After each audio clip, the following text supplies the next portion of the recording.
What is the passive voice? Why do we use the passive voice? How to change the form from active to passive?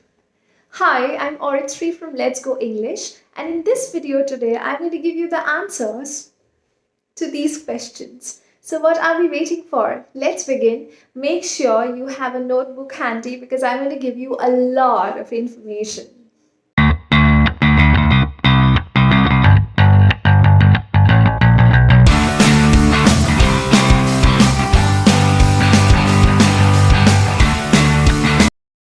So what is the passive voice?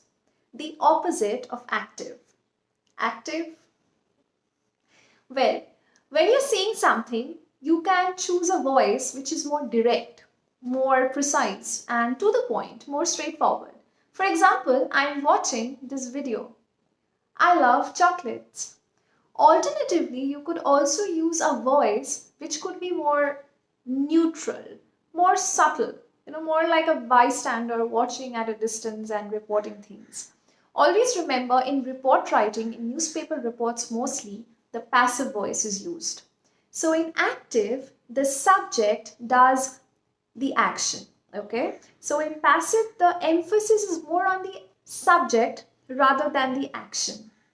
On the other hand, a verb is said to be in the passive when it receives the action. So the action is of more importance than the subject here. For example, chocolates are loved by me. I am watching this video. Active. This video is being watched by me. Passive. The firefighter saved the man.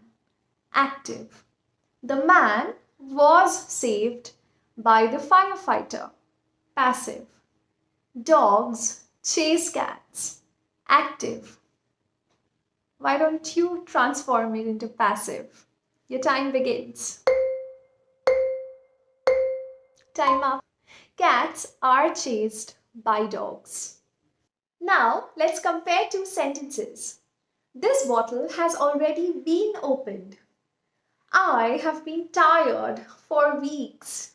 Now tell me which sentence has been used in the passive. Right, the first one, because I have used the to be verb, the conjugated form of the to be verb plus the past participle. As simple as that.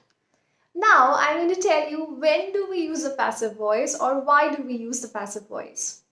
We use the passive voice when the action is more important than the subject. For example, £1 million were donated to the orphanage. Wow, £1 million. It's a lot of money.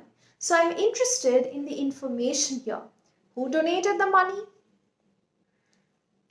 But when I say the Prime Minister donated £1 million to the orphanage, here it's a Prime Minister. Wow. So I'm laying emphasis on the subject who performs the action. So I'm using the active voice here. So we use a passive voice when the action is more important than the subject, and we use the active voice when the subject is more important than the action. Now we also use the passive voice when the subject who does an action is quite obvious. For example, if I say John was arrested last night, it's quite obvious who arrested John. None but the police can arrest him. So in such situations, we also use the passive voice. Always remember, each tense has its own passive structure. For example, when you're using the simple present, you have to use the be verb in the present form, of course. So you will have to use am, is, are followed by the past participle.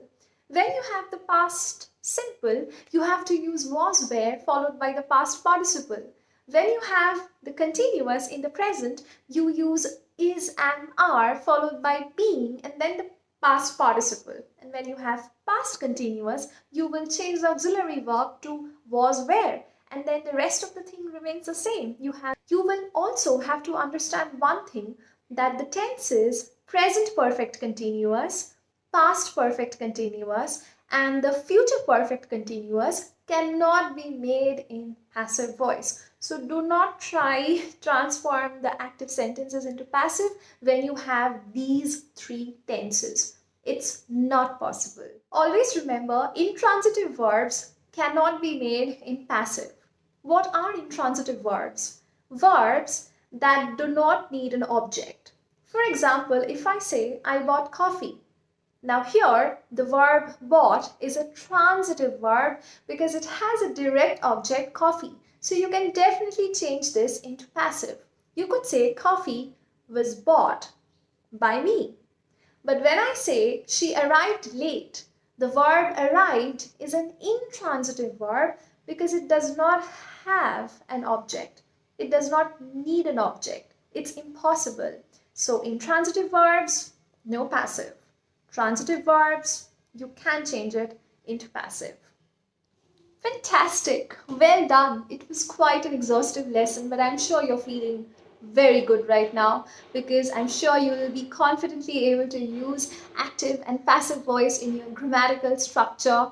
And if you have any query, you please write to me in the comments below. I'll try my level best to answer to each and everyone's questions. Thank you so much. Do not forget to subscribe to my channel, hit that like button and share with your friends and family because it motivates me to make more videos. Stay safe.